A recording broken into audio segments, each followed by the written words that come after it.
अरे देश के दुश्मन कान खोल के सुन ले।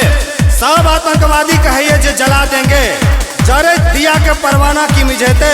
अरे जरे दिया के परवाना की मिझेते। जे मुर्दा के ने जरा पावे वो जिंदा के की जरेते।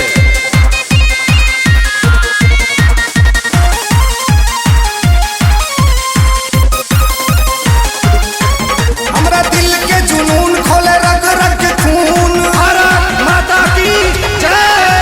दिल के जुनून खोले रग रग के खून। हमरा दिल के जुनून खोले रग रग के खून। एमहर तक में तो धक देबो चीर चीर चीर।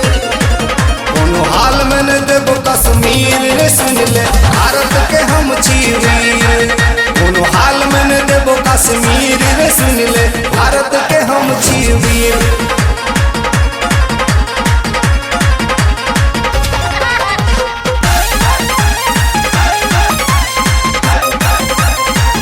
भारत माता की जय।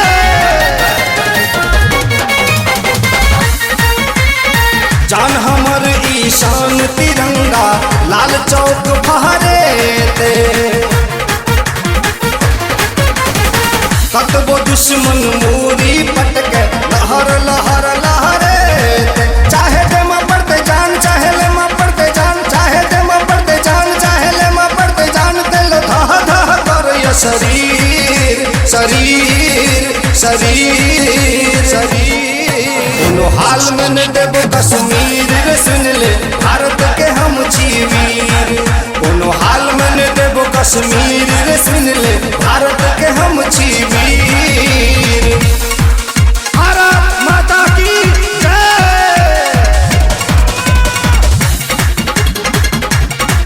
हिंदुस्तान जिंदाबाद चला छै और हरदम रहा।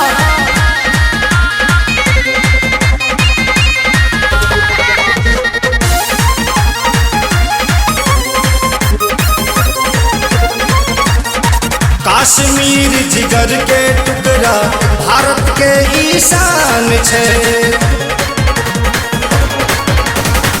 एकरा पर जे नजर घुमेते तकर मेटल निशान छे। हम छी भारत के लाल दुश्मन ले छिकाल। हम छी भारत के लाल दुश्मन ले छिकाल। तोड़ देबे हम सब जंजीर जंजीर जंजीर। कोनो हाल में न देबो कश्मीर रे सुन ले। भारत के हम चीर। कोनो हाल में न देबो कश्मीर रे सुन ले। भारत के हम चीर। हमरा दिल के जुनून खोले रग रग के खून। भारत माता की जय। हमरा दिल के जुनून खोले रग रग के खून। हमरा दिल के जुनून खोले रग रग के खून। एमहर तक में तो धक देबो चीर चीर चीर। कोनो हाल में न देबो कश्मीर रे सुन ले। भारत के हम चीर।